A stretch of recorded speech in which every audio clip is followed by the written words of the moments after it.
The rookie showcase is finally over as we now turn our sights onto training camp. What are the biggest storylines going into the camp for the Carolina Hurricanes? That and so much more on a Tuesday edition of Locked On Hurricanes.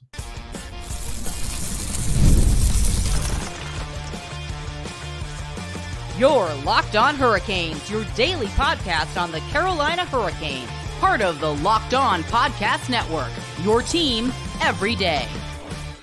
Welcome to a Tuesday edition of Locked On Hurricanes, your team every day, part of the Locked On Podcast Network. Thank you to the Everyday for making this your first listen of the day. 5 days a week, Monday through Friday, talking everything about your Carolina Hurricanes. I'm your host, Zach Martin. I'm the credentialed Carolina Hurricanes beat writer over at the Hockey Writers. I also do a column called Wolves Weekly, which will be a weekly column on the Chicago Wolves that will start later on this fall. I'm also the coach of the Surgecast, which is a weekly Carolina Hurricanes podcast, along with all my duties here at Locked On Hurricanes. So like I said, we're going into training camp, and we're going to be the three biggest storylines going into camp. And then that entails of who are some of the players to watch and what are some of the heated position battles that might take place at the Carolina Hurricanes camp that starts tomorrow on Wednesday. But before we jump into all of that, now through September 22nd, all FanDuel customers can bet $5 and get a 3-week free trial of NFL Sunday Ticket from YouTube and YouTube TV. Visit FanDuel.com to get started.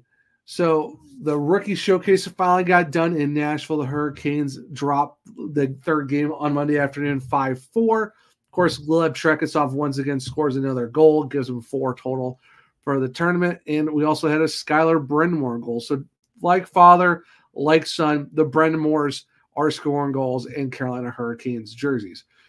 So like I said, there are going to be 3 storylines we are going to have going into the camp. And like I said, that does entail some players that we're going to need to watch and some of the heated position battles in terms of, what are we looking at for the top 6? Are we looking at goaltending? So what are we necessarily going to be in store for a Carolina Hurricanes camp that, like I said, starts tomorrow on Wednesday at Invisalign Arena, and also going to be doing some stuff over at Lenovo Center. I think one of the bigger storylines coming into camp is probably going to be, are we going to see one of the young guys coming up? We've already talked about some of the big names of, does Bradley Nadeau continue his ascent into what he's been doing for the last, year or so?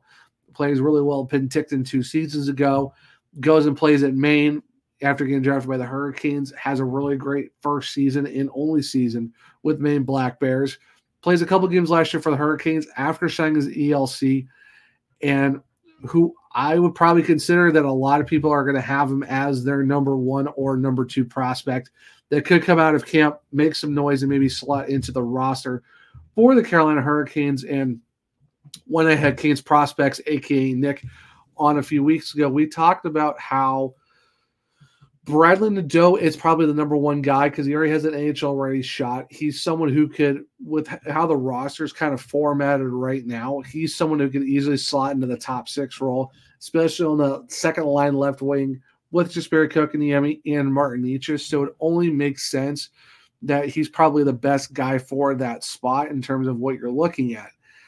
Now, if the Hurricanes switch things around and you maybe move Jack Roslovic to the top 6 because he can play on both wings along with center, then you got the third right wing spot open. That could be a case of a possibly Jackson Blake could put himself there.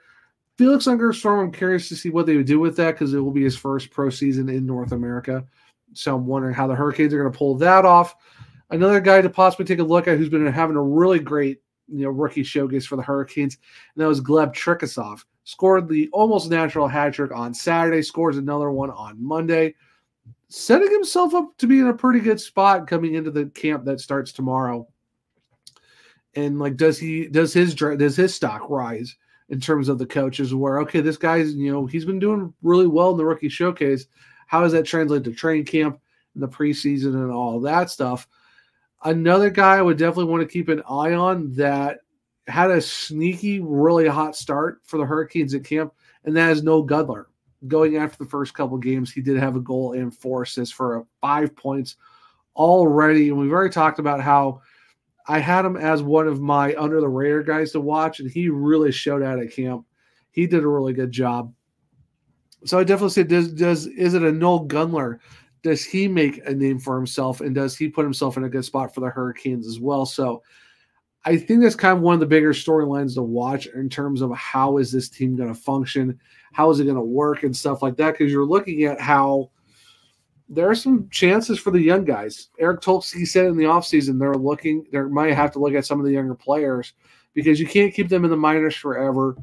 Eventually you're going to have to bring it to the NHL, see how they can do, because they are the guys of the future, and you got to make sure they're ready to go. So I wouldn't be surprised that if we see at least one guy make it out of camp who's, considerably, you would be like, okay, maybe he should go do some time in Chicago. But if the Hurricanes feel like that one of these guys, or let's say maybe there is that thing where it's like, okay, maybe two of them do something, is it one of them? Is it going to be in the Doe? Is it going to be a Blake? Ungerstorm maybe? Is it going to be a Trikasov? Is it someone like a Noel Gunler? Or maybe even a Justin Robidoux? Because Robidoux was another guy I said to keep an eye on too for the, under the radar prospects. I mean, there's a lot of guys right now that could be vying for at least one, maybe two spots on the main roster for the Hurricanes. And it just comes down to how does Rod Brindamore and his staff want to do, and what does Darren York think? Since he's the GM of the Chicago Wolves, what does Eric Tolsky want to do? The scouts, it's also comes down to what Tom Dunn wants. It's it's a collective effort. So I'm really curious to see how the front office and the coaching staff kind of play out with their roster. Of course, you got to be contract compliant too, and that's the one other thing the Hurricanes have to worry about is you got to try to stay cap compliant, and that's even with them signing Sam Gagner to a PTO. It's not officially official by the team yet, but per Puck PD, they're saying that Gagner is on a PTO with the Hurricanes. So that remains to be seen. But if you're one of the young guys, this is probably your best chance to make the roster because the team's in a transition year. You lose guys like Teravainen, Nason, looking at the defense of Shea and Pesci and all that too. Antti Raanta is going to go over to Europe. So it's a case of, all right, who's going to step up and take some of these spots? Because Foss is out for the whole season, too, because of his neck surgery that he had. So, is the fourth line spot open? Is it a third line spot if they move Jack Roslovic? Or is it a top six position? So you're looking at possibly a top six, possibly top nine, maybe, fourth line. Who's going to come and do that? Who's going to be like, okay, I'm taking the opportunity. The team's in a transition year, the expectations aren't super high like usual for the Hurricanes. What young guy is going to take that shot and maybe pull a Seth Jarvis where it's like, okay, he comes out of camp, he goes into camp, just shows out the whole time, goes into preseason, plays really well, and gets that 9 games of, all right, let's see what you can do. And that remains to be seen. Like I said, from what we saw at the rookie showcase, 7 goals in back-to-back games on Friday and Saturday. The Hurricanes set a pretty stacked lineup of rookies out there, and it makes you wonder of like, which one's going to do it? Is it one? Is it two? I think personally, there's going to be one guy coming out of those rookies that are going to make it onto the main roster next year. I would love to say it was probably someone like a Robidoux who played really well. I would even see even Noel Gunler just from the start he's had, but if you're looking at a roster that's kind of set up for him to do his thing, and of course that's also depending on how he does, with the training camp and the preseason, and if he's earned his way to a spot there, I would not be surprised if you see a Bradley Nadeau kind of force his way onto a roster that is going to put him in the top 6 because for his stature and his skill set, it makes sense to put him in the top 6. If you're looking to put someone in the top 9, I would say Jackson Blake is probably your best option. So there's a lot of avenues the Hurricanes can go down on depending on how those guys do. How does the roster look when it comes out of training camp and in the preseason? As we get ever so much closer to October 11th for opening night. I think we're now going to be officially 24 days away. So we're just a little over 3 weeks away from opening night. And that's going to be something that's one of the storylines is going to be huge is which rookies are going to show out and are they going to make a name for themselves coming into, a really huge transitional year for the Carolina Hurricanes. So those are some of the prospects we definitely need to watch. I think is also one of the big storylines. But up next, we're going to talk about other players to keep an eye on, and another storyline that we should definitely keep in the back of our heads as we get ready to start the Hurricanes camp on Wednesday. So stick around as we'll do that here in a second on a Tuesday edition of Locked On Hurricanes. You've heard us talk a lot about FanDuel, America's #1 sportsbook. Well, we have something a little different for you. Now through September 22nd, all FanDuel customers can bet $5 and get a 3-week free trial of NFL Sunday Ticket from YouTube and YouTube TV. Then with a YouTube TV base plan, you'll be able to watch every regular season Sunday afternoon out-of-market game. All you need is a Google account and a current form of payment, and you can cancel at any time. Just visit FanDuel.com and make sure to download the America's #1 sportsbook. Welcome back to segment 2 of Locked On Hurricanes, your team every day. So at the end of segment 1, we're going to talk about another storyline and other players we need to watch out to start at the camp for the Carolina Hurricanes. And I think one of the guys we really need to keep an eye on is, it's just Barry Kokaniemi and Martin Necas of that second line. I think when it comes to what the Hurricanes really need, they're really going to need some help with scoring. That's a known factor because the fact that you do lose some scoring with Steph Nason, you do lose Teuvo Teravainen. So it's one of those things where you're really going to have to rely on, you're going to need your scoring, and you're going to need it from all over the roster, which the Hurricanes are known for.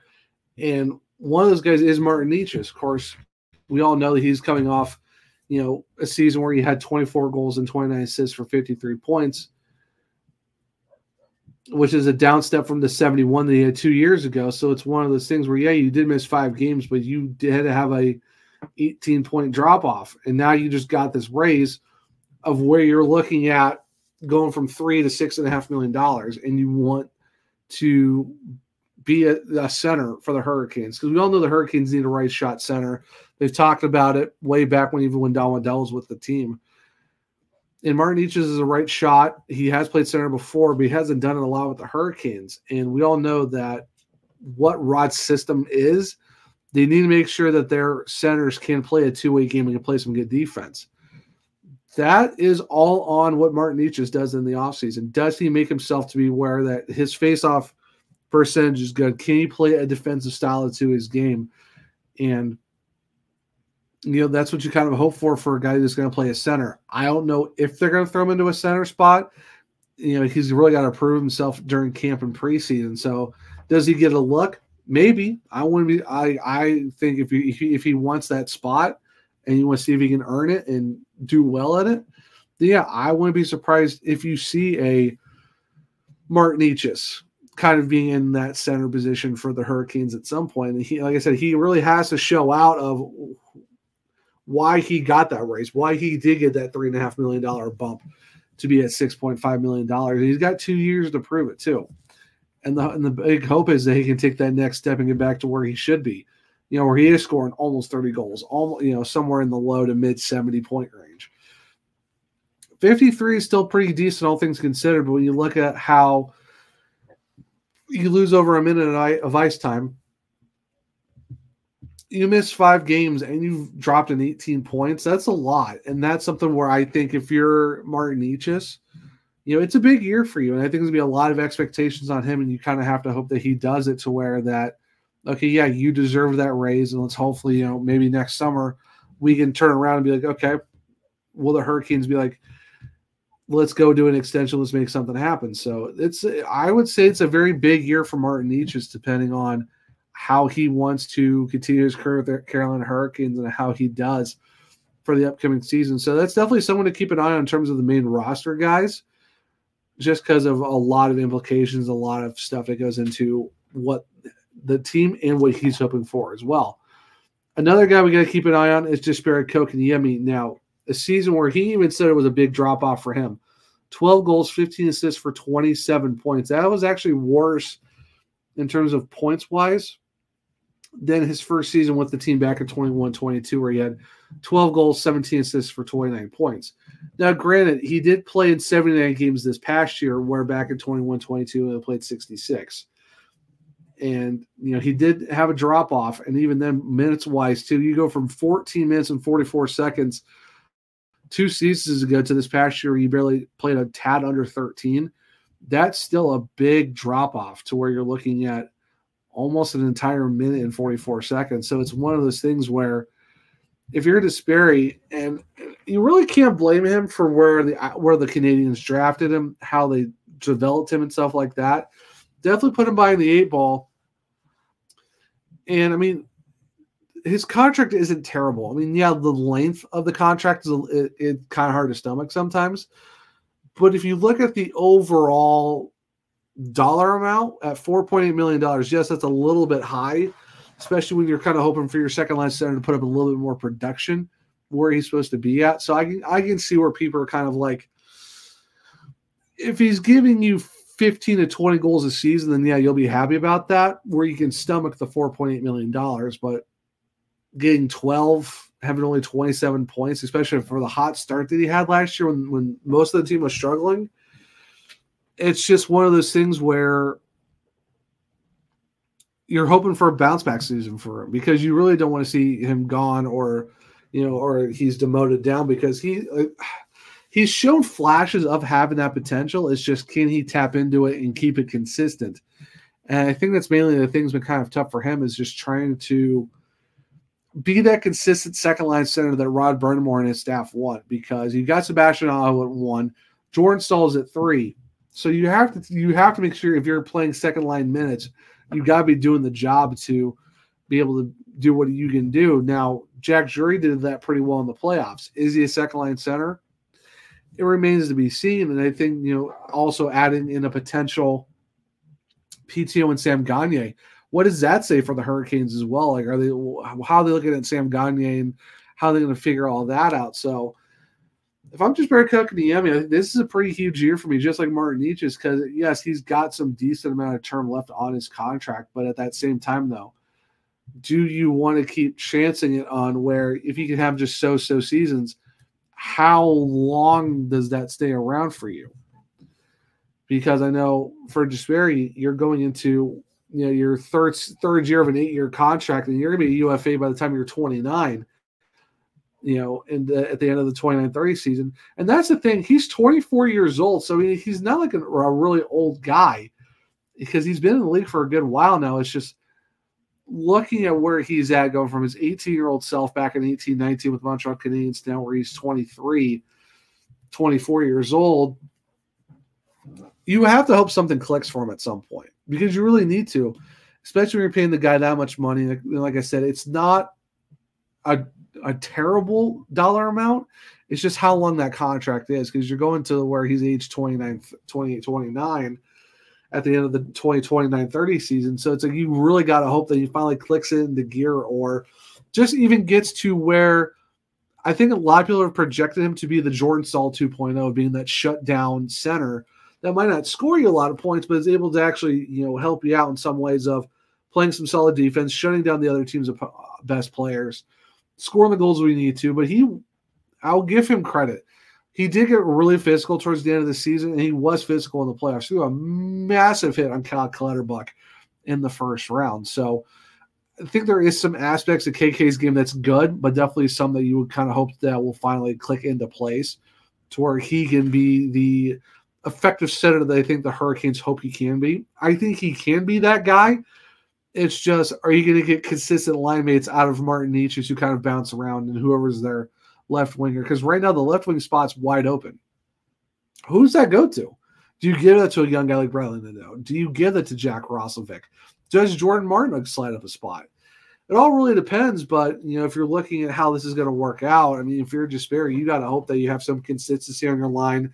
Guys stay healthy, you can stay productive and persistent as well, and you stay steady, because you really don't want to have another sub 30 plus, 30-point season, or even 35 points. Honestly, just Barry Kotkaniemi, I think he could definitely be a 40 to 50-point guy. It's just he's got to find the consistency to be someone like that, who's making $4.8 million, and someone who the Hurricanes view as their second line center. So now we get to jump into some heated position battles of what specific spots are open for the Hurricanes and who are the guys that could potentially take those spots. So stick right here as we get to talk about that here in a second on a Tuesday edition of Locked On Hurricanes.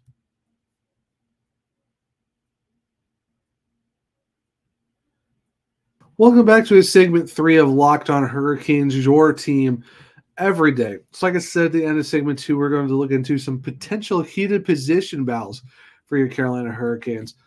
And honestly, if you look at the first line, it would make sense where you would have an Andrei Svechnikov, Sebastian Aho, Seth Jarvis. There's your top line. I don't really see why you would want to change that. The second line, like we talked about in segment 2, where it's going to be a very interesting aspect of, do you throw a Bradley Nadeau up there? Do you put that right shot 19-year-old on the left wing to play with Jesper Kotkaniemi, who's a lefty, along with Martin Necas, who's also a right shot player as well. So you would have two righties on either side, but from what they're saying, Bradley Nadeau can play on both sides of the ice. I would definitely say that second line spot is going to be a huge one. Does it go to a Jack Roslovic? Does it go to a Jordan Martinook? If Martinook gets slid up, does it go to like I said, Roslovic too could be a part of it? Or do we see someone else make a case for it? Or is it Bradley Nadeau if he keeps his trajectory going? Third line, you got the Jordans and Martinook and Stahl. If Jack Roslovic stays there, then you got the 3J line. Wouldn't be bad to have that together. Let's say they move a Jack Roslovic up, then you could be looking at a Jackson Blake, Felix Unger-Storm, depending on how that works out. Maybe Eric Robinson moves up to that slot, and then you slide Brendan Lemieux to the fourth line. It all really depends. And talking about that fourth line, I think William Carrier is a bona fide. Here's your fourth line left winger. 6 years, $2 million makes sense. He's an analytical darling. Jack Drury, I could see him being the fourth line center again. I would say if it's not working out with Jesper Kotkaniemi and they feel like the Jack can still play his game really well, I would not be surprised if Jack Drury does go up to the second line spot at some point and then Jesper goes back to the fourth. And then, like I said, currently I would probably put Eric Robinson there. If things change with the roster, moving guys up, then I could see Robinson moving up and then maybe a Brandon Lemieux slides down. Slavin Burns makes sense for your first D pair. Why would you want to break those guys up? Now, this is where it could get very interesting. Could it be a Dmitry Orlov, Sean Walker situation where you would have, your Brett Pesce replacement, moving into the second line, second defensive pair spot, and then Orlov moves up for what the money they're paying him or what his skill set is. And then it's Gostisbehere Chatfield. We all know how Gostisbehere Chatfield did because they played really well together 2 seasons ago when the Hurricanes got him from the Arizona Coyotes for a 6th-round pick. And Jalen Chatfield's really come into his own as a hockey player. Or is it to where, okay, they know what they get in Slavin and Burns. You already know what you get in Orlov Chatfield. Could this be a thing where maybe does Orlov stay on the third pair with Chatfield? Or does Orlov and Chatfield both move up to the second line D pair and then you got a Gostisbehere Walker third D pair?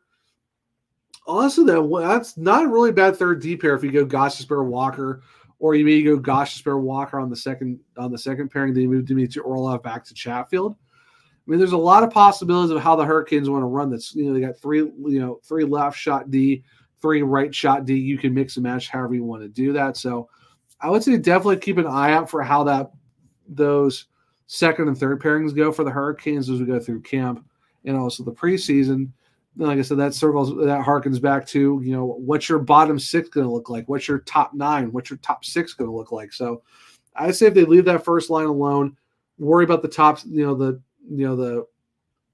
second to fourth lines and see how that goes from there. And like I said, defense, top pairing is fine. How are you just going to do the second and third, pairings overall?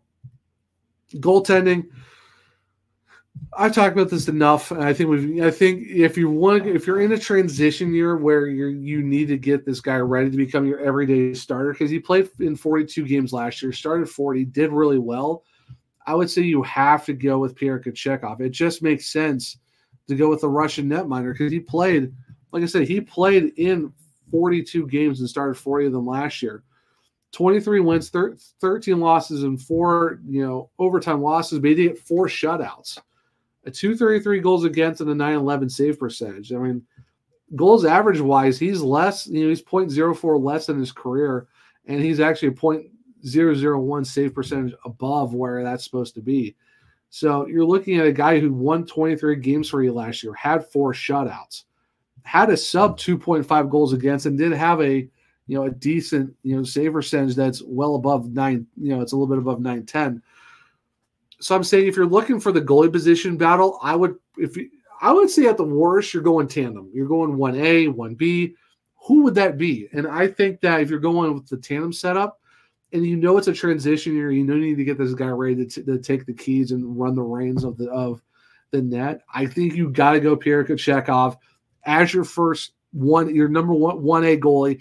It just makes sense. He's your goalie of the future. I don't see why you would want to hinder a guy who's just recently turned 25, not that long ago. He's your 36th overall pick. You got him for this year and 2 more seasons after that at $2 million. Just give him the keys, let him drive the car, let him be that guy for your team this year in the transition year and even the next couple of years to go down the road. So I would say that's another big position to battle that you're going to see is how is Peter going to do? How is Frederick Anderson going to do? Is Frederick Anderson going to stay healthy? Because that's another thing you got to worry about is Frederick Anderson has gotten hurt over the last few years, and it's, luckily you do have Spencer Martin down in the minors of the Chicago Wolves as of right now, so you do have that safety net where you're not having to go and grab a Giannis Peretz or someone else in the system. So it's the thing that it's nice to know that they have someone else they can turn to if things go sideways or someone gets hurt or there's a medical issue.